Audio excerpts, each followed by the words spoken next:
ये कहानी केवल मनोरंजन के उद्देश्य से बनाई गई है। इसमें वर्णित सभी पात्र, स्थान, घटनाएं और परिस्थितियां पूरी तरह से लेखक की कल्पना मात्र हैं। इनका किसी भी वास्तविक व्यक्ति, स्थान, घटना या संस्था से कोई संबंध नहीं है। यदि कोई समानता संयोगवश प्रतीत होती है तो इसे मात्र एक संयोग समझा जाए। इस चैनल पर प्रस्तुत सभी कहानियां काल्पनिक या फिक्शन आधारित होती हैं। कृपया इन्हें केवल एक मनोरंजन सामग्री के रूप में लें और वास्तविकता से जोड़ने का प्रयास न करें। धन्यवाद। अध्याय 85। दोनों पक्षों में घबराहट का माहौल बना हुआ था। मृदुल जी, हमारी वजह से आपको लगभग पद से हटा दिया गया, ये सब हमारी गलती है। सुरेश नायर और अन्य लोग अर्जुन कपूर के सामने झुककर अपनी गहरी माफी प्रकट करने लगे। आज से हम स्वेच्छा से अपना निर्णय लेने का अधिकार छोड़ते हैं।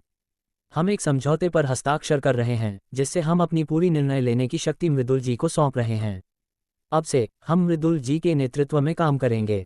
सुरेश नायर ने सभी की ओर से बात की। सामूहिक रूप से उनके पास यंगताई रियल एस्टेट ग्रुप के 30% शेयर थे। अब वे अपनी निर्णय लेने की शक्ति अर्जुन कपूर को सौंप रहे थे, और जब अर्जुन कपूर के खुद के शेयर इसमें जुड़ गए तो अकेले उनके पास यंगताई रियल एस्टेट ग्रुप की 50% से अधिक निर्णय लेने की शक्ति आ गई। इस प्रकार यंगताई रियल एस्टेट ग्रुप पूरी तरह से अर्जुन कपूर के नियंत्रण में आ गया, जिससे भविष्य में ऐसी घटनाएं फिर नहीं होंगी। मृदुल जी, ये हमारी माफ़ी और आपका धन्यवाद है। अगर आपने हस्तक्षेप नहीं किया होता तो हमारे परिवार अभी भी यशवर्धन ठाकुर के कब्जे में होते। सुरेश नायर ने कहा। अर्जुन कपूर ने इसे अस्वीकार नहीं किया। यंगताई रियल एस्टेट ग्रुप पर पूरा नियंत्रण रखना उनके लिए भी महत्वपूर्ण था। शीघ्र ही उनकी अनुमति पत्र तैयार की गई और सभी ने स्वेच्छा से हस्ताक्षर कर अर्जुन कपूर को पूर्ण निर्णय लेने की शक्ति सौंप दी। अर्जुन कपूर ने भी हस्ताक्षर किए और इस प्रकार अनुमति पत्र आधिकारिक रूप से प्रभावी हो गया। आज से यंगताई रियल एस्टेट ग्रुप में अंतिम निर्णय का अधिकार केवल अर्जुन कपूर के पास था। सिस्टम का इनाम। उसी समय सिस्टम की आवाज गूंजी। डिंग। कपूर परिवार की गतिविधियों को हल किया, राकेश कपूर और यशवर्धन ठाकुर को करारी शिकस्त दी और मिशन पूरा किया। बधाई हो। प्राप्त किया। गुप्तचर प्राइवेट डिटेक्टिव एजेंसी का 35% स्वामित्व। बधाई हो। प्राप्त किए 53 अनुभव अंक। मिशन पूरा हो गया और अर्जुन कपूर को गुप्तचर प्राइवेट डिटेक्टिव एजेंसी का 35% अतिरिक्त स्वामित्व प्राप्त हुआ। अब अर्जुन कपूर के पास गुप्तचर प्राइवेट डिटेक्टिव एजेंसी का 65% स्वामित्व था, जो पूर्ण नियंत्रण के बराबर था। अर्जुन कपूर ने संतोषपूर्वक सिर हिलाया। इसके बाद उन्होंने कंपनी के कुछ विश्वसनीय वरिष्ठ अधिकारियों को बुलाया और अध्यक्ष कार्यालय पहुंचे। स्वाद ग्रुप के खिलाफ योजना। अर्जुन कपूर स्वाद ग्रुप से निपटने के लिए कुछ रणनीति बनाना चाहते थे। वे स्वाद ग्रुप को कुछ समय तक उलझाए रखना चाहते थे ताकि ईशा पटेल उचित तैयारी कर सके। जब सही समय आएगा तो वे एक साथ 2 मोर्चों से हमला करेंगे। स्वाद ग्रुप का ध्यान पूरी तरह यंगताई रियल एस्टेट ग्रुप पर लगाने के लिए अर्जुन कपूर ने पहले उन्हें थोड़ी मीठी सफलता देने की योजना बनाई। इसे करने का तरीका आसान था। स्वाद ग्रुप के हमले के बारे में अनजान बनने का नाटक करना और जानबूझकर कुछ 100 करोड़ का नुकसान उठाना।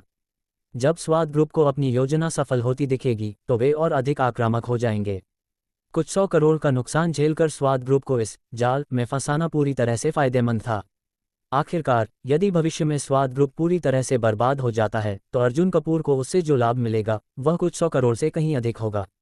पटेल ग्रुप में हलचल। दूसरी ओर पटेल ग्रुप के मुख्यालय के सामने एक आकर्षक महिला एक लग्जरी कार से बाहर निकली। वह एक गुप्त रूप से खींची गई तस्वीर पकड़े हुए थी जिसमें अर्जुन कपूर और ईशा पटेल थे। यह महिला कोई और नहीं बल्कि ईशा पटेल की बुआ अनुराधा पटेल थीं। इस बार वह अपने भाई यानी ईशा पटेल के पिता के आदेश पर मुंबई आई थी, उस आदमी के बारे में पता लगाने के लिए जो ईशा के साथ था। पटेल परिवार के लिए ईशा पटेल सिर्फ एक आम लड़की नहीं थी। चाहे वह उसकी शादी हो या प्रेम जीवन, ये पटेल परिवार के लिए सबसे महत्वपूर्ण विषय था। फोटो को देखकर अनुराधा पटेल सीधे पटेल ग्रुप के मुख्यालय में प्रवेश कर गई। कुछ ही देर में पटेल ग्रुप के अध्यक्ष कार्यालय का दरवाजा खुला। ईशा पटेल ने ऊपर देखा और तुरंत आश्चर्य से भर उठी। बुआ, आप यहाँ कैसे? ईशा पटेल ने हैरानी से पूछा। मैं पास में यात्रा कर रही थी और सोचा कि जब मैं मुंबई में हूँ तो अपनी प्यारी भतीजी से मिल लूँ, अनुराधा पटेल ने मुस्कराते हुए कहा। कपूर परिवार में हलचल। दूसरी ओर कपूर परिवार के घर में राकेश कपूर एक बुरी हालत में लौटा। क्या असफल हो गए? बुजुर्ग कपूर ने आश्चर्य से पूछा। पिता, मुझे नहीं लगा था कि ऐसा होगा। राकेश कपूर ने विस्तार से पूरी घटना सुनाई। धमाक। गुस्से में बुजुर्ग कपूर ने अपना सबसे पसंदीदा मिट्टी का चाय का प्याला तोड़ दिया। अर्जुन कपूर, वह नीच लड़का। बुजुर्ग कपूर ने गुस्से से दांत पीसे। उनकी चाल इतनी पक्की थी, फिर भी अर्जुन कपूर ने सब बर्बाद कर दिया। पिता, मैं कुछ कहूँ? राकेश कपूर ने संकोच किया। क्या पिता, अब का अर्जुन कपूर पहले जैसा नहीं रहा, वह अब बहुत मजबूत हो चुका है। पछाड़, बुजुर्ग कपूर ने गुस्से में एक जोरदार थप्पड़ जड़ दिया। उसी समय एक नौकर दौड़ते हुए आया। मालिक, कपूर परिवार में एक विशिष्ट अतिथि आया है। अध्याय 86। कपूर परिवार में जो विशिष्ट अतिथि आया था वह कोई और नहीं बल्कि स्वाद ग्रुप के मौजूदा चेयरमैन संजय देशमुख थे। पुराने देशमुख, आप अचानक यहाँ कैसे? बुजुर्ग कपूर ने संजय देशमुख को देखते ही जिज्ञासा से पूछा। संजय देशमुख ने इधर उधर देखा और पाया कि आसपास कोई बाहरी व्यक्ति नहीं था, तो उन्होंने सीधा मुद्दे पर बात की। मैं कल से शुरुआत करने वाला हूँ, इसलिए आपको सूचित करने आया हूँ। क्या? बुजुर्ग कपूर को कुछ समझ नहीं आया। ऐसा है, कल से मैं अचानक यंगताई रियल एस्टेट ग्रुप पर हमला करूंगा। भले ही मैं उन्हें पूरी तरह से दिवालिया न कर सकूं, लेकिन उन्हें अधमरा कर दूंगा। मुझे पता चला है कि जिस अर्जुन कपूर ने आपके परिवार से संबंध तोड़ लिए हैं, वह अब यंगताई रियल एस्टेट ग्रुप का अध्यक्ष बन गया है। अब मैं उस पर हमला करने जा रहा हूं। क्या आपको कोई आपत्ति है? संजय देशमुख ने अपनी योजना बताई। आपत्ति? मुझे क्यों होगी? मुझे तो बहुत खुशी होगी। बुजुर्ग कपूर ने हंसते हुए जवाब दिया। अगर कोई अर्जुन कपूर को बर्बाद करना चाहता था तो उन्हें कोई आपत्ति क्यों होगी? बहुत बढ़िया, कल मैं अर्जुन कपूर को कड़ी सजा दूंगा, संजय देशमुख ने घूरते हुए कहा। कोई दिक्कत नहीं, जितना कठोर कर सको उतना अच्छा। उसे सड़कों पर भटकने के लिए मजबूर कर दो, बुजुर्ग कपूर ने क्रूरता से कहा। पुराने देशमुख, क्या आपको हमारी मदद चाहिए? नहीं, मैंने पहले ही पूरी तैयारी कर ली है। मैंने अंबानी ग्रुप की ओर ध्यान भटकाने के लिए एक जाल बिछाया है ताकि अर्जुन कपूर का पूरा ध्यान वहां रहे, संजय देशमुख ने गर्व से कहा। उन्हें पूरा यकीन था कि उनकी योजना अचूक थी और अर्जुन कपूर को कुछ भी पता नहीं चलेगा। कल का हमला अचानक होगा और मैं निश्चित रूप से अर्जुन कपूर को चौंका दूंगा। मुझे लगता है कि कुछ ही दिनों में मैं यंगताई रियल एस्टेट ग्रुप का पूरी तरह से सफाया कर दूंगा। संजय देशमुख को बुजुर्ग कपूर की कोई मदद नहीं चाहिए थी। ठीक है, अगर कोई समस्या आती है तो हमारा कपूर परिवार पूरी ताकत से अर्जुन कपूर को कुचलने में मदद करेगा, बुजुर्ग कपूर ने वादा किया। अर्जुन कपूर की प्रतिक्रिया। संजय देशमुख के जाने के बाद राकेश कपूर ने कहा, पिता, अर्जुन कपूर ने मुझे आपके लिए एक संदेश देने को कहा था। क्या? अर्जुन कपूर ने कहा कि हमारी बदले की योजना विफल हो गई है, इसलिए अब हमें उसके बदले के लिए तैयार रहना चाहिए, राकेश कपूर ने जवाब दिया। क्या? ये सुनते ही बुजुर्ग कपूर का गुस्सा और बढ़ गया। वह छोटा नीच लड़का हमारा बदला लेने की हिम्मत करता है। उसे लगता है कि वह बहुत ताकतवर हो गया है। यह ऐसा ही है जैसे एक चींटी पहाड़ को हिलाने की कोशिश कर रही हो, बुजुर्ग कपूर ने हंसते हुए कहा। अगर अर्जुन कपूर हमसे बदला लेना चाहता है तो मैं देखूंगा कि वह कर क्या सकता है, राकेश कपूर ने ईमानदारी से सलाह दी। पिता, हमें सतर्क रहना चाहिए और पहले से तैयारी करनी चाहिए। एक बार जब संजय देशमुख कल हमला करेगा तो क्या अर्जुन कपूर के पास हमारे खिलाफ बदला लेने की ताकत बची होगी? बुजुर्ग कपूर ने उसे नज़रअंदाज कर दिया। पिता, सावधानी बरतनी चाहिए। ठीक है, ठीक है, तुम इन दिनों कपूर कैपिटल ग्रुप में जाकर व्यवस्था करो। अगर अर्जुन कपूर हमसे बदला लेना चाहता है तो वह सिर्फ कपूर कैपिटल ग्रुप पर हमला कर सकता है। गुप्तचर प्राइवेट डिटेक्टिव एजेंसी पर नियंत्रण। दूसरी ओर अर्जुन कपूर ने यंगताई रियल एस्टेट ग्रुप छोड़ने के बाद गुप्तचर प्राइवेट डिटेक्टिव एजेंसी की पूरी कमान अपने हाथ में ले ली। अब उसके पास गुप्तचर प्राइवेट डिटेक्टिव एजेंसी का 65% स्वामित्व था। सबसे पहले उन्होंने कोलकाता प्रांत, विशेष रूप से मुंबई में मौजूद गुप्तचर प्राइवेट डिटेक्टिव एजेंसी के खुफिया नेटवर्क पर नियंत्रण स्थापित किया। उन्होंने आदेश दिया कि उनसे कपूर परिवार और रेड्डी परिवार से संबंधित कोई भी खबर तुरंत उन्हें दी जाए। इसके अलावा उन्होंने अपने माता पिता की मुंबई में हुई गुमशुदगी की जांच का आदेश दिया। यशवर्धन ठाकुर की योजना। उधर यशवर्धन ठाकुर अपने विला में गुस्से से भरा हुआ था। कब से मैं इस अपमान को सहन कर रहा हूं? अर्जुन कपूर ने मेरा मुंह रगड़ दिया। धमाक, उसने गुस्से में लाखों का एक एंटीक फूलदान तोड़ दिया। नहीं, अब और सहन नहीं कर सकता। अगर मैंने कुछ नहीं किया तो मैं मुंबई में कैसे जिंदा रहूंगा? तुम जाओ और पता करो कि अर्जुन कपूर अभी कहाँ है, यशवर्धन ठाकुर ने आदेश दिया। सबसे ज़रूरी बात ये पता लगाओ कि वह आज रात कहाँ रहने वाला है। रात में हमला करना ज़्यादा आसान था, इसलिए यशवर्धन ठाकुर ने रात में हमला करने की योजना बनाई। जी सर, उसके आदमियों ने तुरंत काम शुरू कर दिया। तुम जाओ और सभी बेहतरीन लड़ाकों को इकट्ठा करो, जितने ज़्यादा उतने बेहतर। तुम जाओ और गाड़ियाँ तैयार करो, कम से कम 20 गाड़ियाँ चाहिए। उसने एक के बाद एक आदेश दिए। अर्जुन कपूर, तुम इंतजार करो, आज रात तुम्हारा खेल खत्म, यशवर्धन ठाकुर ने दांत पीसते हुए कहा। इस बार वह सीधी ताकत से अर्जुन कपूर पर हमला करेगा। सुरक्षा का इंतजाम। करीब 1 घंटे बाद अर्जुन कपूर को वह कॉल मिला जिसका वह इंतजार कर रहे थे। बॉस, हम जल्द ही मुंबई पहुंचने वाले हैं। नवरक्षा सिक्योरिटी ग्रुप से फोन आया। अध्याय 87। युद्ध शुरू हो चुका था और अब यह अपने निर्णायक मोड़ पर था। कल नवरक्षा सिक्योरिटी ग्रुप का शीर्ष अधिकारी बनने के बाद अर्जुन कपूर ने तुरंत कुछ कदम उठाए।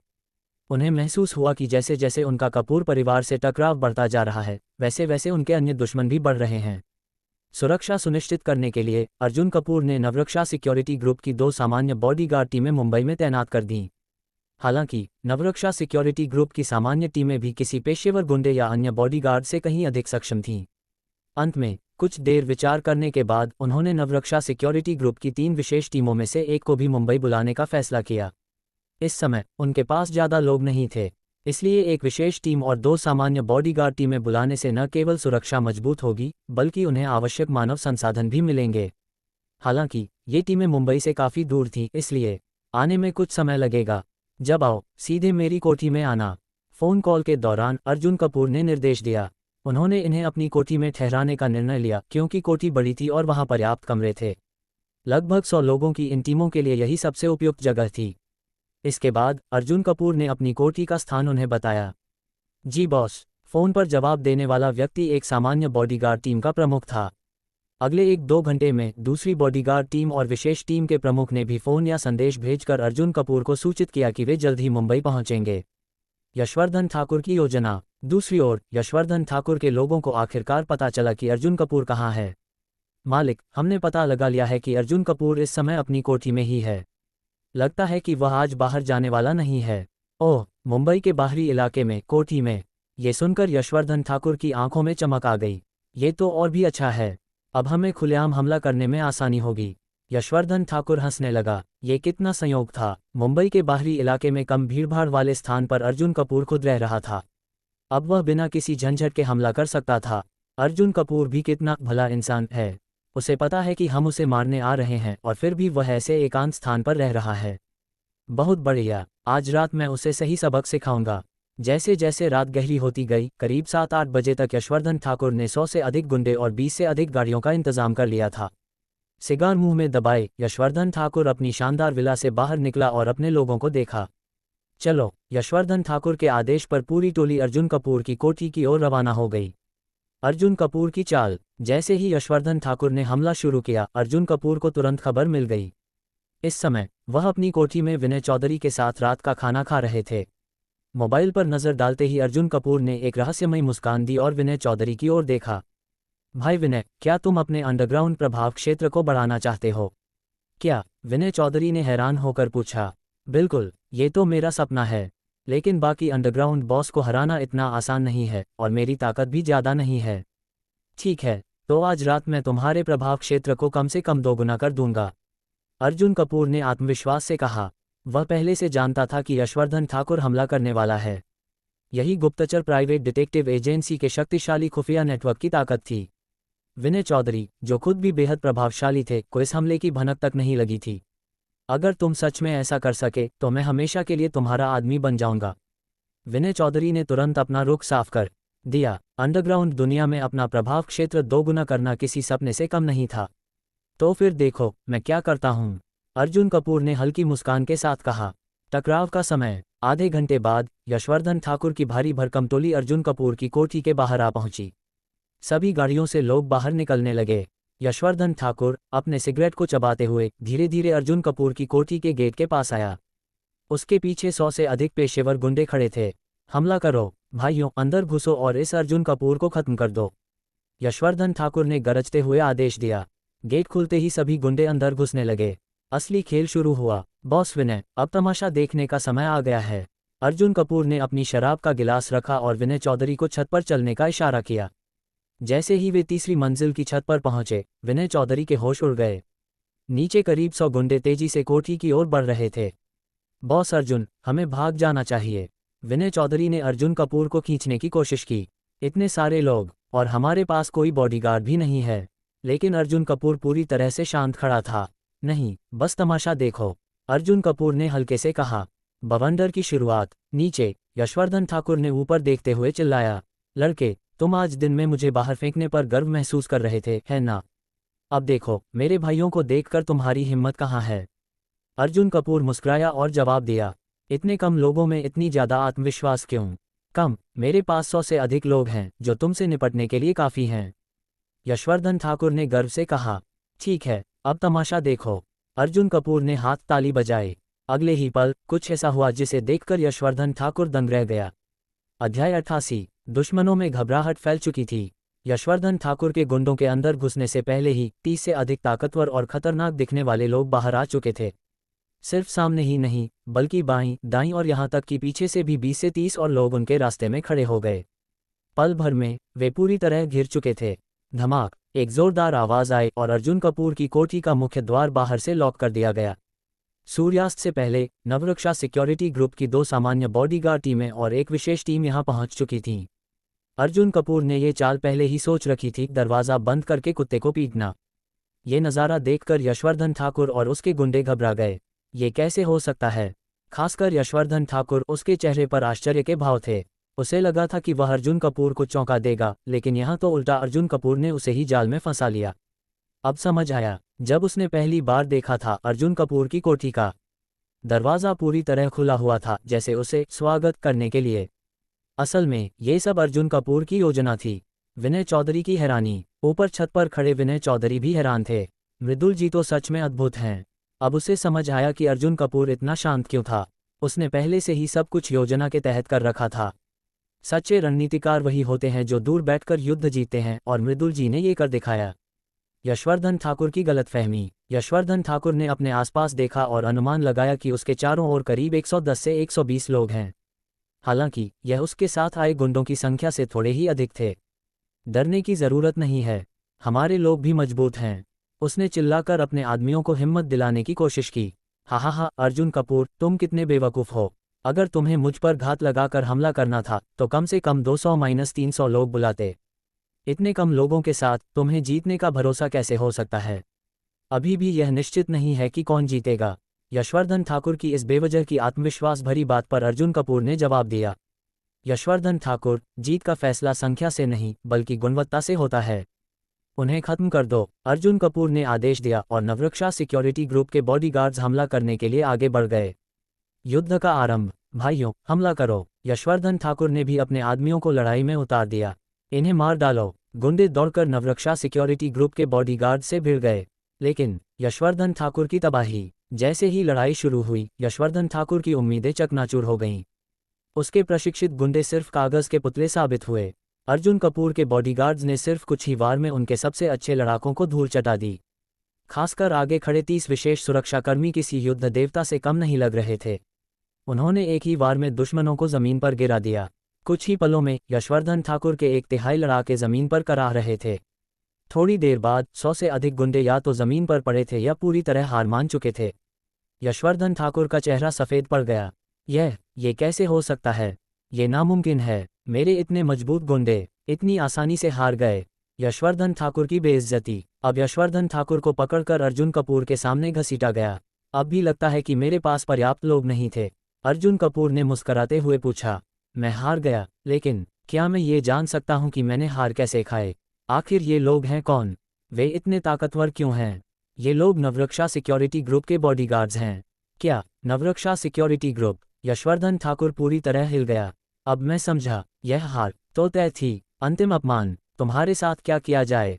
अर्जुन कपूर ने धीरे से कहा। कुछ नहीं, बस वैसे ही कोठी से बाहर चले जाओ जैसे तुमने मुझसे कहा था।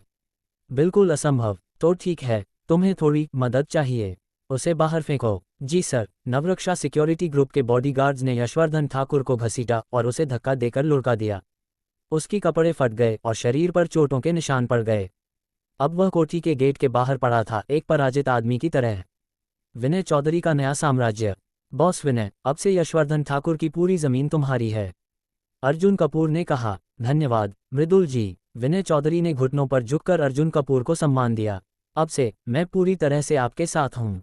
स्वाद ग्रुप का हमला। अगली सुबह संजय देशमुख के नेतृत्व में स्वाद ग्रुप ने अचानक यंगताई रियल एस्टेट ग्रुप पर हमला बोल दिया। अर्जुन कपूर की तरफ सिस्टम की आवाज़ गूंजी। डिंग। कपूर परिवार से अलगाव का 19वां दिन। इनाम, विश्वस्तरीय प्राइवेट यॉट। अध्याय 89। दुनिया की पहली निजी यॉट। एक विश्वस्तरीय निजी यॉट। अर्जुन कपूर थोड़ा हैरान था। उसने सोचा भी नहीं था कि आज का सिस्टम इनाम एक विश्वस्तरीय निजी यॉट होगा। मुंबई एक तटीय शहर है और यहाँ निजी यॉट रखना आम बात है। कई अमीर परिवारों और व्यापारियों के पास एक या उससे अधिक निजी यॉट होती हैं। अधिकांश निजी यॉट की कीमत करोड़ों से लेकर दसियों करोड़ों तक होती है। लेकिन सिस्टम द्वारा दी गई यह विश्वस्तरीय निजी यॉट निश्चित रूप से साधारण नहीं थी। अर्जुन कपूर ने सिस्टम नोटिफिकेशन के अंत में एक विस्तृत विवरण देखा और उसे खोलकर पढ़ने लगा। सिस्टम ने तुम्हें सोलैंडजे निजी यॉट इनाम में दी है। ये दुनिया की शीर्ष 15 निजी यॉट में से एक है और प्रसिद्ध लुरसेन इंटरनेशनल शिपयार्ड द्वारा निर्मित है। सोलैंडजे निजी यॉट की कीमत लगभग 1.2 बिलियन युआन करीब 1,500 करोड़ रुपये है। ये दुनिया की सबसे बड़ी यॉट में से एक है, जिसकी लंबाई 85.1 मीटर है। इसके अंदर का सारा डेकोरेशन दुनिया भर से लाए गए बेहतरीन सामग्रियों से बना है। आंतरिक सज्जा अत्यधिक भव्य और शानदार है। इस यॉट में 8 वीआईपी स्वीट्स, एक स्विमिंग पूल, एक हेलीपैड, एक डाइविंग सेंटर, एक ओपन एयर सिनेमा, एक सौना। अर्जुन कपूर ने जब इस यॉट के विवरण को पढ़ा तो वह एक पल के लिए स्तब्ध रह गया। 1.2 बिलियन युआन, लगभग 1,500 करोड़ रुपये की कीमत। ये यॉट केवल मुंबई या कोलकाता प्रांत में ही नहीं, बल्कि पूरे देश में सबसे महंगी यॉट में से एक होगी। पूरे भारत में भी शायद ही कोई दूसरी यॉट इस स्तर की होगी। इसका मतलब था कि अर्जुन कपूर भारत में विश्व स्तरीय निजी यॉट रखने वाला पहला व्यक्ति था। सिस्टम ने सच में यह इनाम सोच समझ कर दिया था। अब अर्जुन कपूर इस यॉट को अपनी आंखों से देखने के लिए उत्सुक था। लेकिन सिस्टम की सूचना के अनुसार यॉट को मुंबई के बंदरगाह तक पहुंचने में 12 घंटे लगेंगे, इसलिए उसे तब तक इंतजार करना होगा। आज की इनाम वास्तव में दिलचस्प थी।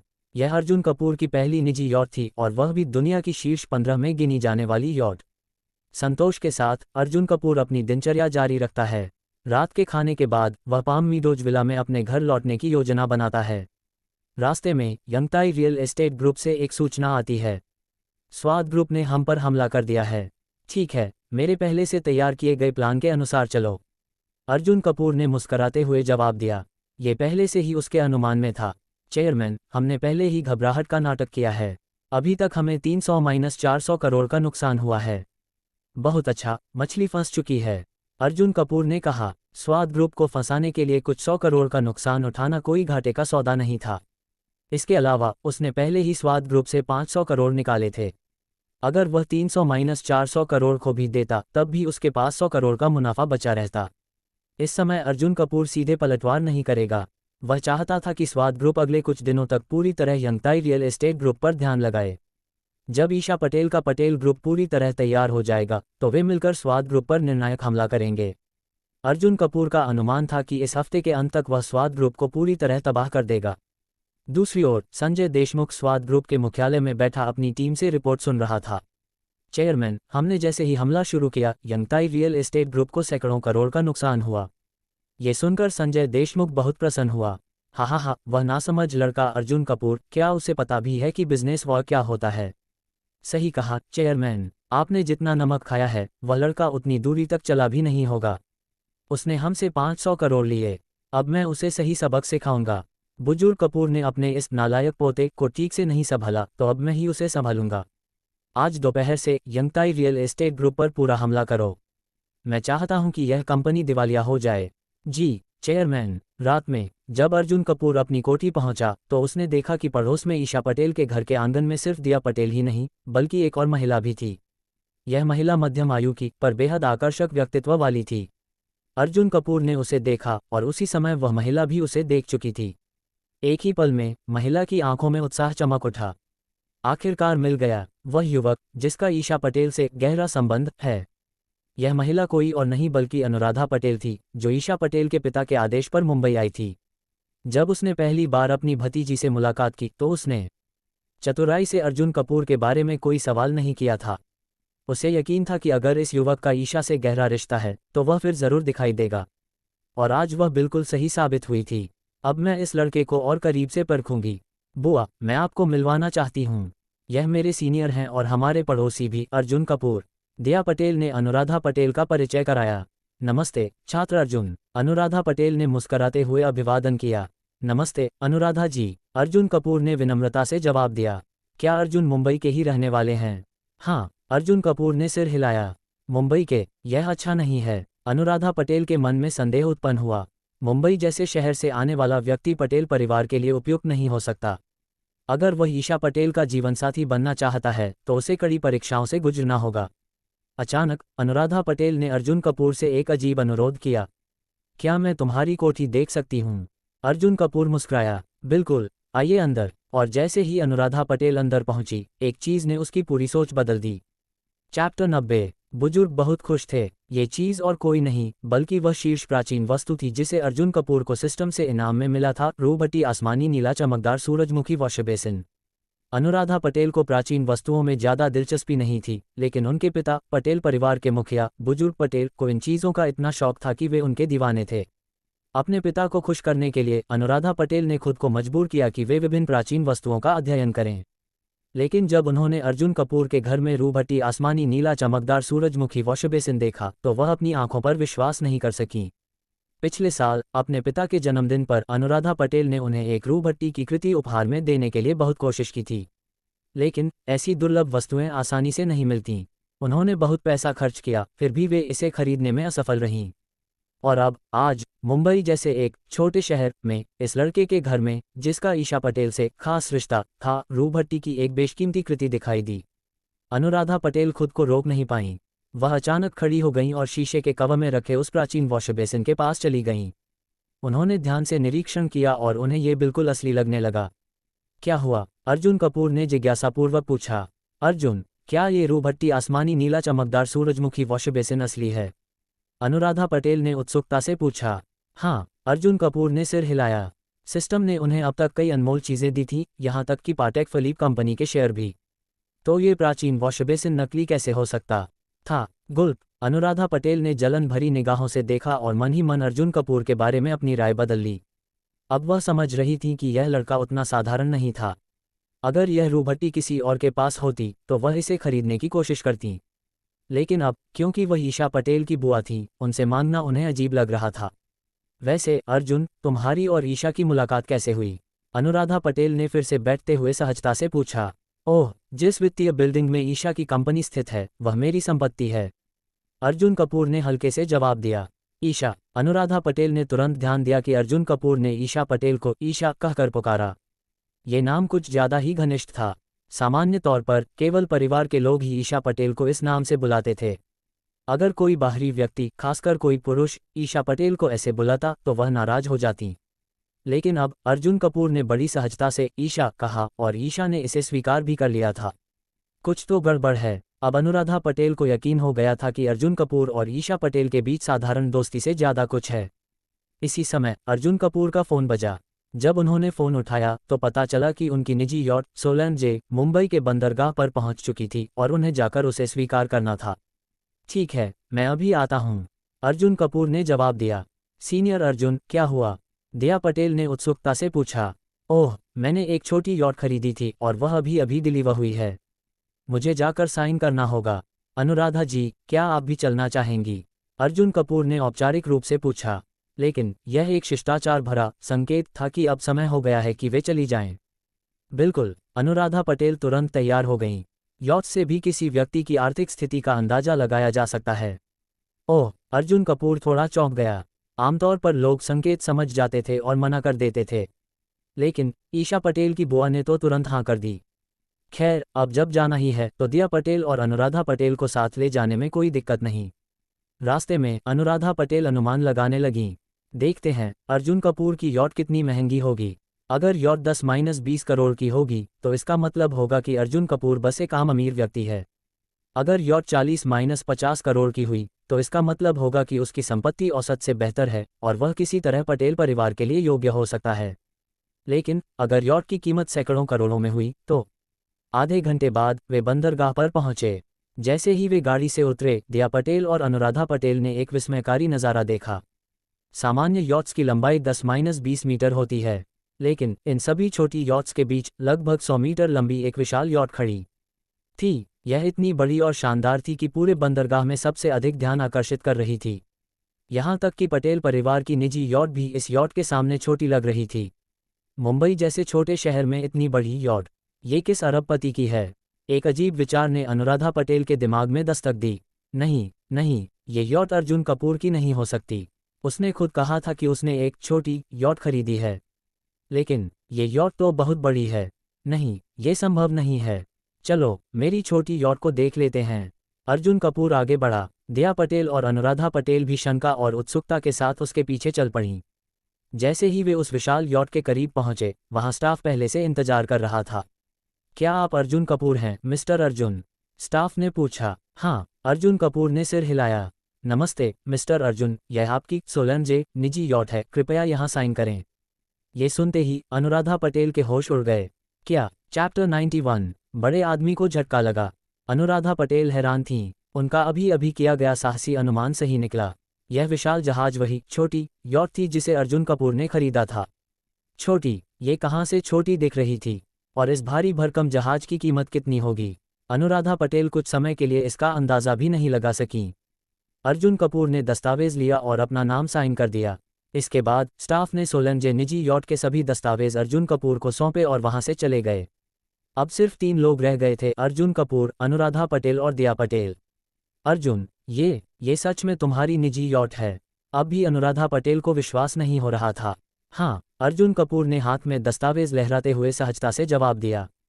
तो फिर तुम्हारी यह छोटी यॉट कितने की है? अनुराधा पटेल ने फिर पूछा। उन्होंने पहले सोचा था कि अर्जुन कपूर की यॉट देखकर उसकी आर्थिक स्थिति का अंदाजा लगाया जाएगा, लेकिन अब ये सब बेकार लग रहा था, क्योंकि ऐसी यॉट के बारे में सोचने की भी हिम्मत कैसे होती? ये बहुत महंगी होगी, है न? दया पटेल ने कहा। नहीं, बस 1.2 बिलियन की है, अर्जुन कपूर ने हल्के अंदाज में जवाब दिया। क्या? बस 1.2 बिलियन? दया पटेल और अनुराधा पटेल दोनों को बिजली का झटका लगा। 1.2 बिलियन यानी 1500 करोड़ रुपये कोई छोटी रकम नहीं थी। पटेल परिवार के लिए ये रकम ज़्यादा बड़ी नहीं थी, लेकिन कोई भी अरबपति इतनी बड़ी रकम सिर्फ एक यॉट पर खर्च करने की हिम्मत नहीं करता। यॉट सिर्फ एक लग्जरी परिवहन साधन है, ज़रूरत नहीं बल्कि शौक के लिए इस्तेमाल की जाती हैं। 1.2 बिलियन सिर्फ एक मौज मस्ती की चीज़ पर खर्च कर देना, ये कितनी बड़ी बात थी। और यॉट खरीदने के बाद उसे मेंटेनेंस में भी करोड़ों खर्च करने पड़ते हैं। तो फिर यह आदमी कितना अमीर होगा? चलो अंदर चलते हैं और देखते हैं। कहते हुए अर्जुन कपूर ने अपनी सोलंजे निजी यॉट पर चढ़ने का इशारा किया। हैरान और स्तब्ध दया पटेल और अनुराधा पटेल भी उसके पीछे चल दीं। जैसे ही वे अंदर पहुंची, उन्होंने यॉट की असली भव्यता देखी। इस क्षण यहाँ तक कि अनुराधा पटेल, जिन्होंने जीवन में कई आलीशान चीजें देखी थीं, भी हैरान रह गईं। ऊंचे दर्जे के अमीरों का जीवन सच में शाही होता है। अब वह अर्जुन कपूर को हल्के में लेने की गलती कभी नहीं करेंगी। इस विशाल यॉट को मात्र रखना ही यह साबित करता था कि अर्जुन कपूर की संपत्ति भयावह रूप से अधिक थी। ये बहुत शानदार है। दया पटेल एक आलीशान सोफे पर बैठ गई और आराम से गहरी सांस ली। काश आज का मौसम अच्छा होता तो मैं यहाँ स्विमसूट पहनकर सनबाथ लेती। अगली बार जब मौसम अच्छा होगा तो मैं अपनी बहन को भी यॉट पर सनबाथिंग के लिए बुलाऊंगी। सीनियर अर्जुन, आप मना तो नहीं करेंगे, है न? दया पटेल ने बड़ी बड़ी आंखों से अर्जुन कपूर को देखा। उद्धरण चिन्ह ... उद्धरण चिन्ह। अर्जुन कपूर ने कुछ नहीं कहा। दया पटेल उठी और धीरे से अर्जुन कपूर के पास आए और फुसफुसाए। तब बहन भी स्विमसूट पहनकर आएगी। खांसी, मैं ऐसा आदमी नहीं हूँ, अर्जुन कपूर ने गंभीरता से कहा। तो फिर आप मना नहीं करेंगे, है न? उद्धरण चिन्ह ... उद्धरण चिन्ह। ही। दया पटेल ने शरारत भरी मुस्कान दी। थोड़ी देर बाद अनुराधा पटेल लौट आईं। अब जब उन्होंने अर्जुन कपूर को देखा तो उनकी नज़रें पहले जैसी नहीं थीं। वैसे बुआ, सीनियर अर्जुन का खाना बहुत बढ़िया बनता है, हम आज रात सीनियर अर्जुन के घर डिनर करने चलें, दया पटेल ने सुझाव दिया। अर्जुन को खाना बनाना भी आता है? अनुराधा पटेल की आंखें चमक उठीं। बिल्कुल, उनके बनाए खाने का मुकाबला 5 सितारा होटलों के शेफ भी नहीं कर सकते। असंभव, इतना अच्छा खाना। तो फिर सीनियर अर्जुन, आज रात हमें अपने हाथों से पका हुआ खाना खिलाए। इसी समय सिस्टम की आवाज़ गूंजी। डिंग, मिशन जारी, अपनी खाना बनाने की कला दिखाओ। मिशन समय 3 घंटे। मिशन इनाम, गुप्तचर प्राइवेट डिटेक्टिव एजेंसी का 35% स्वामित्व, 100% स्वामित्व प्राप्त करो। इनाम 54 अनुभव अंक। अब अगर अर्जुन कपूर यह मिशन पूरा कर ले तो वह गुप्तचर प्राइवेट डिटेक्टिव एजेंसी का 100% मालिक बन जाएगा। चलो खाना बनाते हैं। शाम को ईशा पटेल वापस लौटी और अनुराधा पटेल व दया पटेल अर्जुन कपूर की कोठी पहुंचे। अर्जुन कपूर ने स्वादिष्ट व्यंजनों से भरी मेज तैयार कर दी। अनुराधा पटेल ने थोड़ा संदेह से पहला निवाला लिया। अगले ही पल, हे भगवान, उनकी आंखें आश्चर्य से फैल गईं। क्या दुनिया में ऐसा खाना भी हो सकता है? उन्होंने फटाफट बाकी व्यंजन भी चखे और पूरी तरह चकित रह गईं। अब उन्हें समझ आया कि ईशा पटेल क्यों प्रभावित थीं। अर्जुन, मैं तुम्हें स्वीकार करती हूँ। भोजन से प्रभावित होकर अनुराधा पटेल के मुंह से यह वाक्य निकल गया। सिस्टम की आवाज़ गूंजी। डिंग। खाना बनाने की कला दिखाने का मिशन पूरा हुआ। बधाई हो। गुप्तचर प्राइवेट डिटेक्टिव एजेंसी का 35% स्वामित्व प्राप्त किया, अब 100% मालिक बन गए। अब अर्जुन कपूर पूरी तरह गुप्तचर प्राइवेट डिटेक्टिव एजेंसी के स्वामी बन चुके थे। रात में अर्जुन कपूर और ईशा पटेल ने स्वाद ग्रुप से निपटने की योजना बनाई। बस 2 दिन और पटेल ग्रुप पूरी तरह तैयार हो जाएगा। 3 दिन बाद हम स्वाद ग्रुप को पूरी तरह खत्म कर देंगे। ओके, अब स्वाद ग्रुप के अंत की घड़ी नज़दीक थी। चैप्टर 92। पहली बार मैंने उसे तब देखा जब वह जाने वाला था। क्यानशिंग नीलामी कंपनी के शेयर, जो दक्षिण की शीर्ष 10 नीलामी कंपनियों में से एक है। अर्जुन कपूर आज के सिस्टम इनाम से थोड़ा चौंक गए। उन्हें पहले कभी इस कंपनी के बारे में नहीं सुना था, लेकिन अगर सिस्टम ने इसे इनाम में दिया तो यह निश्चित रूप से साधारण कंपनी नहीं होगी। जिज्ञासा से प्रेरित होकर अर्जुन कपूर ने तुरंत ऑनलाइन जाकर क्यानशिंग नीलामी कंपनी के बारे में जानकारी ली। क्यानशिंग नीलामी कंपनी दक्षिण भारत की शीर्ष 10 नीलामी कंपनियों में से एक थी। ये कंपनी लगभग 10 वर्षों से स्थापित थी और प्राचीन वस्तुएं, कलाकृतियां आदि की नीलामी के क्षेत्र में कार्यरत थी। इसके देश भर में कई नीलामी केंद्र थे। सिर्फ नीलामी ही नहीं, बल्कि पुरानी वस्तुओं का संग्रह, खरीद फरोख्त और व्यापार भी इस कंपनी का मुख्य व्यवसाय था। कुल मिलाकर क्यानशिंग नीलामी कंपनी बहुत शक्तिशाली थी। ओह, जब अर्जुन कपूर ने क्यानशिंग नीलामी कंपनी के कार्यक्षेत्र को देखा तो उसकी आंखें चमक उठीं। एक महत्वपूर्ण बात अचानक उसके दिमाग में आई। जब वह कपूर कैपिटल ग्रुप की जानकारी का अध्ययन कर रहे थे तो उन्होंने देखा कि पिछले कुछ महीनों में कपूर कैपिटल ग्रुप ने 2 बहुत बड़े निवेश किए थे। इनमें से एक निवेश कलाकृतियों से जुड़ा था। कपूर कैपिटल ग्रुप ने चिराग वर्मा, जो कोलकाता प्रांत का एक प्रसिद्ध चित्रकार था, के साथ गुप्त रूप से गठजोड़ कर लिया था। इसके बाद कपूर कैपिटल ग्रुप ने चिराग वर्मा की पेंटिंग्स की कीमतें जबरदस्त रूप से बढ़ाने की प्रक्रिया शुरू कर दी। पिछले कुछ महीनों में जो पेंटिंग्स पहले लाखों में बिकती थीं, उनकी कीमतें अब करोड़ों में पहुंचा दी गई थीं। कुछ पेंटिंग्स की कीमतें 10 करोड़ या उससे अधिक तक पहुंचा दी गईं। ये पहली बार नहीं था जब किसी आधुनिक चित्रकार की कलाकृतियों को बढ़ा चढ़ाकर बेचा गया हो। कई आधुनिक चित्रकारों की पेंटिंग्स को सोची समझी योजना के तहत 100 करोड़ से भी ऊपर की कीमत तक बढ़ाया गया था। कुछ मामलों में इन पेंटिंग्स की कीमतें तो संग्रहालय स्तरीय प्राचीन कलाकृतियों से भी ज़्यादा हो गई थीं। कपूर कैपिटल ग्रुप ने इस योजना में हजारों करोड़ रुपये झोंक दिए थे। उनका उद्देश्य था चिराग वर्मा की पेंटिंग्स को बाजार में एक प्रतिष्ठित ब्रांड बनाना और फिर उन पेंटिंग्स को छोटे छोटे हिस्सों में बेचना और जबरदस्त मुनाफा कमाना। वर्तमान में कपूर कैपिटल ग्रुप के पास चिराग वर्मा की दर्जनों मूल्यवान पेंटिंग्स थीं। उनका पूरा प्लान था कि धीरे धीरे इन पेंटिंग्स को बाजार में उतारकर एक बड़ी कमाई की जाए। तो अब मेरे पास एक शानदार मौका है, अर्जुन कपूर ने सोचा। अब जबकि सिस्टम ने उसे क्यानशिंग नीलामी कंपनी के शेयर दिए थे तो अब इस पूरे खेल में वह भी शामिल हो सकता था। नीलामी कंपनियों में कलाकृतियों की कीमतें घटाने या बढ़ाने के गुप्त नियम हमेशा से रहे हैं। अब देखते हैं कि मैं इस खेल को कैसे पलट सकता हूं। अर्जुन कपूर ने तुरंत क्यानशिंग नीलामी कंपनी के वरिष्ठ अधिकारियों को कॉल किया और उन्हें आदेश दिया, चिराग वर्मा की पेंटिंग्स की बाजार कीमतें गिरा दो। कोई समस्या नहीं। कंपनी के वरिष्ठ अधिकारी तुरंत तैयार हो गए। यह उनके लिए कोई बड़ी बात नहीं थी। उन्होंने पहले भी कई आधुनिक कलाकृतियों को बढ़ाया या गिराया था। अब अगर केवल कीमतें गिरती तो कपूर कैपिटल ग्रुप को केवल हल्का नुकसान होता, लेकिन अगर चिराग वर्मा की साख पर भी सवाल उठ जाएं तो कपूर कैपिटल ग्रुप के 2000 करोड़ रुपए पूरी तरह डूब सकते हैं। इसका हल निकालना होगा। अर्जुन कपूर को याद आया कि अब उसके पास गुप्तचर प्राइवेट डिटेक्टिव एजेंसी का 100% स्वामित्व है और चिराग वर्मा कोलकाता प्रांत से ही था। अब असली खेल शुरू होगा। अर्जुन कपूर ने तुरंत गुप्तचर प्राइवेट डिटेक्टिव एजेंसी को आदेश दिया कि वे चिराग वर्मा की पृष्ठभूमि और उसकी छवि की पूरी तरह जांच करें। सब काम हो जाने के बाद अर्जुन कपूर संतोषपूर्वक मुस्कुराए। सिर्फ 2 फोन कॉल्स में उन्होंने कपूर कैपिटल ग्रुप के 2000 करोड़ के निवेश को डूबने के कगार पर पहुंचा दिया। यह एहसास बहुत शानदार है, अर्जुन कपूर ने खुशी से सोचा और खाने के लिए चला गया। खाने के दौरान अर्जुन कपूर को एक अंतर्राष्ट्रीय कॉल मिली। नमस्ते, क्या आप अर्जुन कपूर बोल रहे हैं?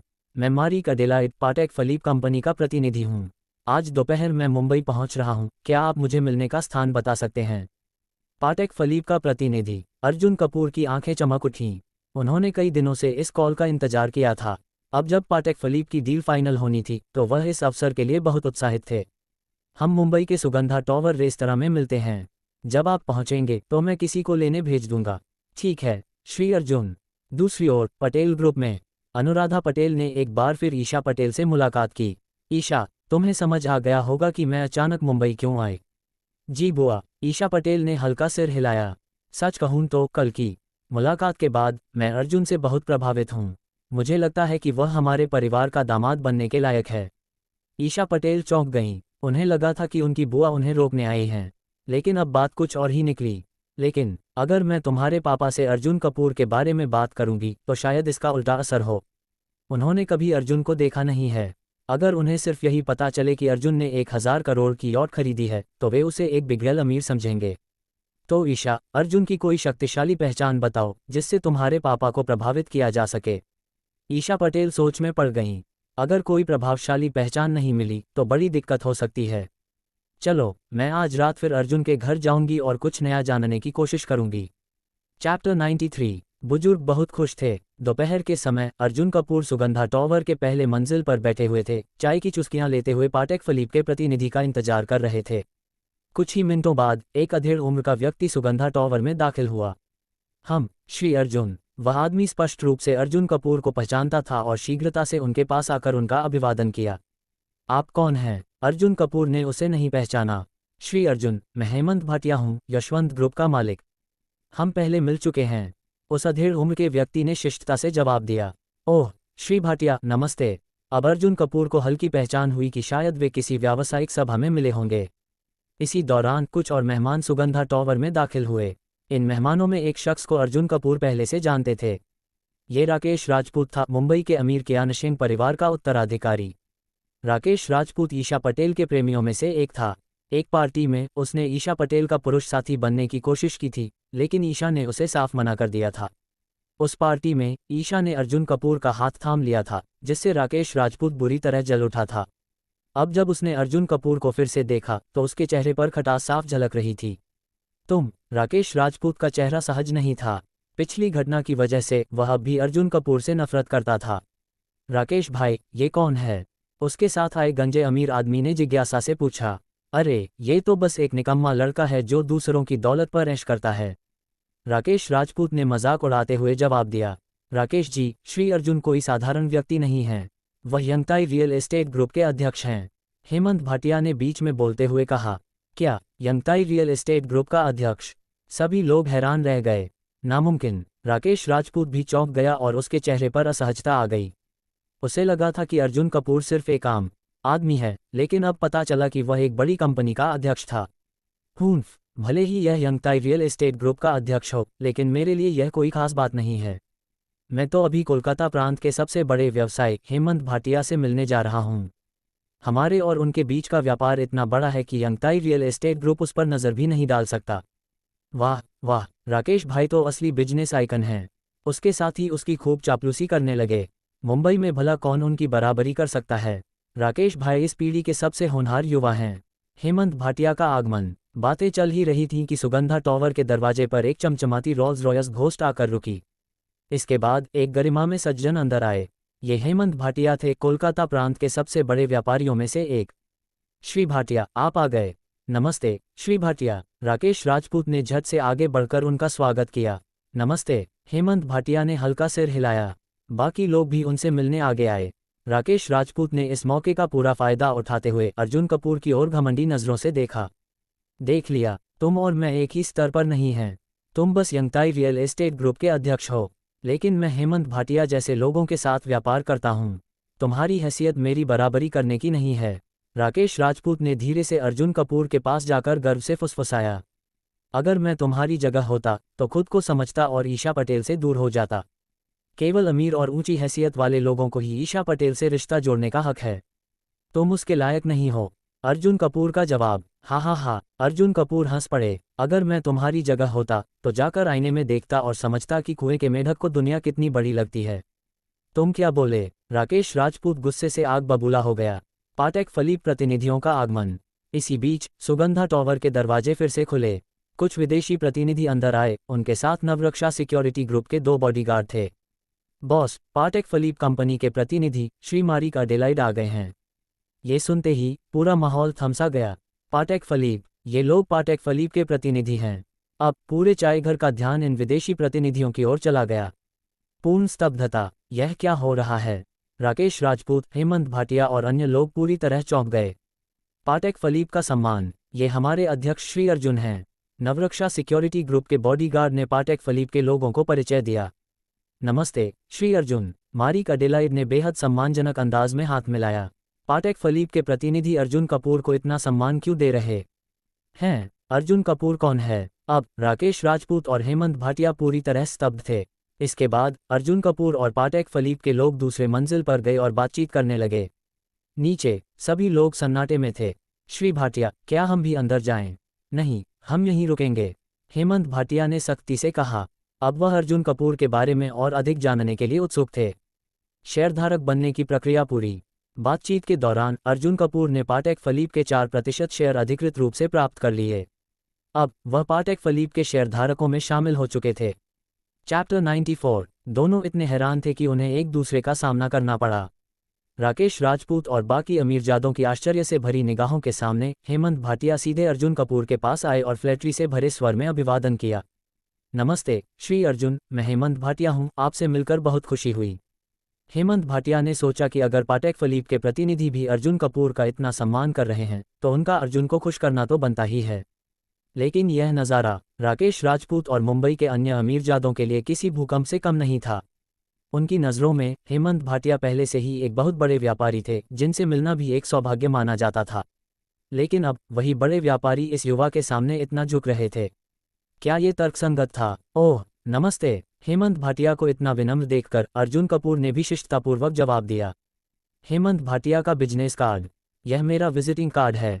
हेमंत भाटिया ने शालीनता से अपना कार्ड अर्जुन कपूर को सौंपा। अर्जुन ने एक नज़र डाली। वे यशवंत ग्रुप के अध्यक्ष थे, साथ ही सानफैन चैम्बर ऑफ कॉमर्स के उपाध्यक्ष भी। उनके विजिटिंग कार्ड पर उपलब्धियों की लंबी सूची थी। माफ़ करिए, मेरे पास विजिटिंग कार्ड नहीं है, अर्जुन कपूर ने थोड़ी झिझक के साथ कहा। कोई बात नहीं श्री अर्जुन, क्या मैं आपका संपर्क नंबर ले सकता हूँ? इसके अलावा क्या आपका पाटेक फिलिप कंपनी से कोई विशेष संबंध है? मैं इसे नोट कर लूँ। हेमंत भाटिया ने असली सवाल पूछ ही लिया। उनकी असली दिलचस्पी इस बात में थी कि अर्जुन कपूर और पाटेक फिलिप के बीच आखिर क्या रिश्ता है। अर्जुन कपूर का जवाब, कोई विशेष संबंध नहीं, मैं सिर्फ पाटेक फिलिप का शेयरधारक हूँ। अर्जुन कपूर ने हल्के से जवाब दिया। पाटेक फिलिप का शेयरधारक? धतेरी की पूर्ण स्तब्धता। हेमंत भाटिया पूरी तरह से स्तब्ध रह गए। पास में खड़े राकेश राजपूत और बाकी लोग एकदम हिल गए, खासकर राकेश राजपूत। उसका मुंह खुला रह गया। क्या कहा? अर्जुन कपूर पाटेक फिलिप का शेयरधारक है? हे भगवान, ये तो बहुत बड़ा मामला है। अभी अभी जो हुआ था। राकेश राजपूत अभी कुछ देर पहले तक अर्जुन कपूर के सामने अपनी हैसियत का दिखावा कर रहा था। वह अर्जुन को कह रहा था कि वह ईशा पटेल के योग्य नहीं है।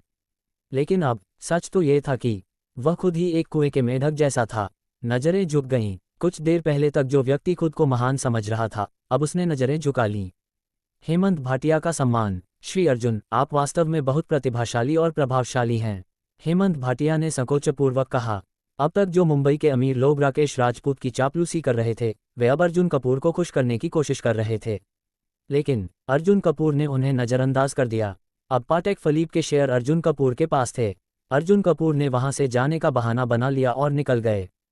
गुप्तचर प्राइवेट डिटेक्टिव एजेंसी से सूचना। दोपहर में अर्जुन कपूर अपने विला में वापस आए। उन्होंने पाटेक फिलिप के कागजात टेबल पर रख दिए और आराम करने चले गए।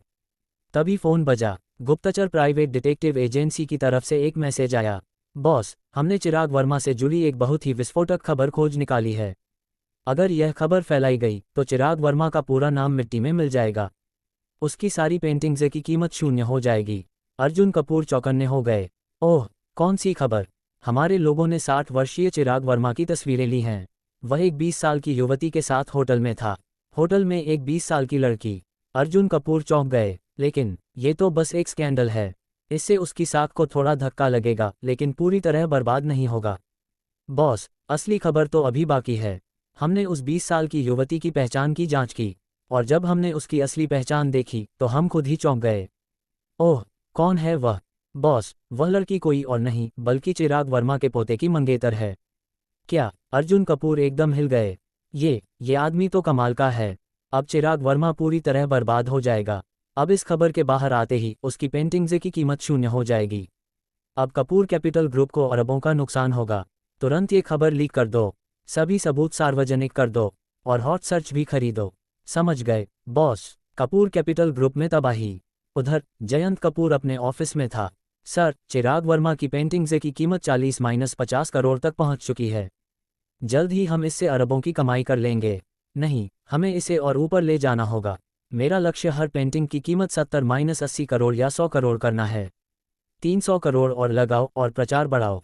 जी सर, लेकिन 1 घंटे बाद। सर, बुरी खबर, आप खुद देखिए। कौन सी बुरी खबर? सर, आपने अरबों गंवा दिए। क्या? जयंत कपूर ने स्क्रीन देखी और उसका चेहरा सफ़ेद पड़ गया। चैप्टर 95। सच सामने आ गया। सच, सच और सिर्फ सच। तबाही की शुरुआत। चौंकाने वाला खुलासा। नैतिकता के खिलाफ प्रसिद्ध भारतीय चित्रकार चिराग वर्मा ने अपने ही पोते की मंगेतर के साथ धोखा किया। ये हेडलाइन देखते ही जयंत कपूर का दिल जैसे थमसा गया। हॉट सर्च पर सनसनी। यह क्या बकवास है? जयंत कपूर ने घबराकर हॉट सर्च खोला। जैसे ही उन्होंने वीडियो प्ले किया, एक तस्वीर स्क्रीन पर उभर आई। तस्वीर में चिराग वर्मा अपने पोते की मंगेतर के साथ होटल के लॉबी में चेक इन कर रहे थे और उसे चूम रहे थे। और उसके ठीक बाद एक और तस्वीर, जिसमें चिराग वर्मा का पोता और उसकी मंगेतर एक साथ रोमांटिक पलों में थे। ये तो सीधा सीधा अपराध है। सोशल मीडिया पर गुस्से का तूफान। धत्तेरी की, चिराग वर्मा कमाल का आदमी निकला। ऐसा व्यक्ति भारत का महान चित्रकार कहलाने के लायक नहीं है। इसको तुरंत बैन किया जाना चाहिए। मैं सहमत हूँ। जो अपने पोते की मंगेतर तक को नहीं छोड़ता, वह इंसान नहीं, राक्षस है। कमेंट सेक्शन में लाखों लोगों ने चिराग वर्मा के बहिष्कार की मांग की।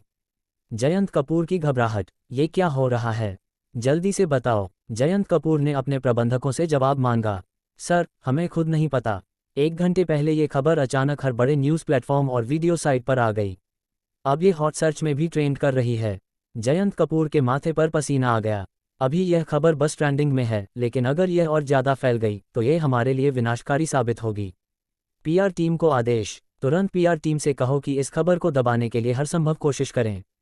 जल्दी से इसे हटवाओ। जी सर। जयंत कपूर ने खुद भी अपने संपर्कों को फ़ोन किया ताकि किसी तरह ये खबर इंटरनेट से हटाई जा सके। अर्जुन कपूर की अगली चाल। दूसरी ओर अर्जुन कपूर भी यह खबर देख चुके थे। गुप्तचर प्राइवेट डिटेक्टिव एजेंसी ने बड़ी सफाई से यह खबर हर बड़े न्यूज़ प्लेटफॉर्म पर फैला दी थी। अब चाहे कपूर कैपिटल ग्रुप जितनी भी कोशिश कर ले, एक वेबसाइट से खबर हटेगी तो दूसरी पर मौजूद रहेगी। अब इस आग में घी डालने की बारी है। अर्जुन कपूर ने तुरंत कियानशिंग नीलामी कंपनी के वरिष्ठ अधिकारियों को फ़ोन किया। इस खबर को और तेज़ी से फैलाने में मदद करो। इसे हॉट सर्च में पहले नंबर पर ले जाओ। समझ गया, श्री अर्जुन। अब ये पूरा मामला नियंत्रित करना कपूर कैपिटल ग्रुप के बस की बात नहीं रही। सोशल मीडिया पर विस्फोट। कुछ ही मिनटों में ये खबर सभी सोशल मीडिया प्लेटफॉर्म पर पहले नंबर की ट्रेंडिंग बन गई। लाखों लोग इस पर चर्चा करने लगे। अब जयंत कपूर को ये खबर रोकने का कोई तरीका नहीं सूझ रहा था। हरामखोर, ये किसने किया? गुस्से में जयंत कपूर ने अपने डेस्क पर रखा लैपटॉप और फाइलें ज़मीन पर फेंक दी। सब कुछ बर्बाद। अब चिराग वर्मा की प्रतिष्ठा पूरी तरह मिट्टी में मिल चुकी थी। जो पेंटिंग्स करोड़ों की कीमत पर बेची जा रही थी, अब शायद हजारों में भी न बिकें। जयंत कपूर की आखिरी कोशिश। जल्दी से प्रबंधक बत्रा को बुलाओ। कुछ ही मिनटों में प्रबंधक बत्रा अंदर आए। 2 घंटे पहले मैंने तुम्हें 300 करोड़ निवेश करने के लिए कहा था। उसका क्या हुआ? सर, सब सेट हो चुका है। 300 करोड़ का फंड विभिन्न मार्केटिंग एजेंसियों को ट्रांसफ़र कर दिया गया है। क्या 300 करोड़ पहले ही ट्रांसफ़र हो चुके हैं? हरामखोर। जयंत कपूर ने गुस्से में अपनी कुर्सी जोर से पीछे धकेली। दूसरी बुरी खबर। सर, एक और बुरी खबर आई है। अब क्या हुआ? चिराग वर्मा और उसकी पोते की मंगेतर दोनों देश छोड़कर भाग गए हैं। उन्होंने विदेश की फ्लाइट ले ली है। क्या? अब तो जयंत कपूर पूरी तरह ढह गए। पूरा 2000 करोड़ का नुकसान। यानी कि हमने 1000 करोड़ में चिराग वर्मा की पेंटिंग्स खरीदी, फिर 1000 करोड़ का मार्केटिंग बजट डाला, और अब सब कुछ खत्म। 2000 करोड़ का नुकसान। बुजुर्ग कपूर की प्रतिक्रिया। अब जयंत कपूर को अपने पिता बुजुर्ग कपूर को ये खबर देनी ही थी। क्या एक ही झटके में 2000 करोड़ बर्बाद कर दिए? कितने निकम्मे हो तुम सब। तुम जैसे नालायक लोगों को पालने से अच्छा था मैं खुद ही कुछ कर लेता। तुरंत पता लगाओ कि यह सारा खेल किसने रचा। जिसने भी ये किया है उसे मैं बर्बाद कर दूंगा। अर्जुन कपूर का अगला कदम। यंगताई रियल एस्टेट ग्रुप विला के अंदर अर्जुन कपूर बड़े सुकून से ये सब देख रहे थे। वाह, एक ही दिन में 2000 करोड़ का नुकसान। अब अगला हमला कपूर कैपिटल ग्रुप के किस प्रोजेक्ट पर किया जाए? अर्जुन कपूर यही सोच रहे थे, तभी डोरबेल बजी। अब कौन आया? अर्जुन कपूर ने सोचा और दरवाजा खोलने के लिए बढ़े।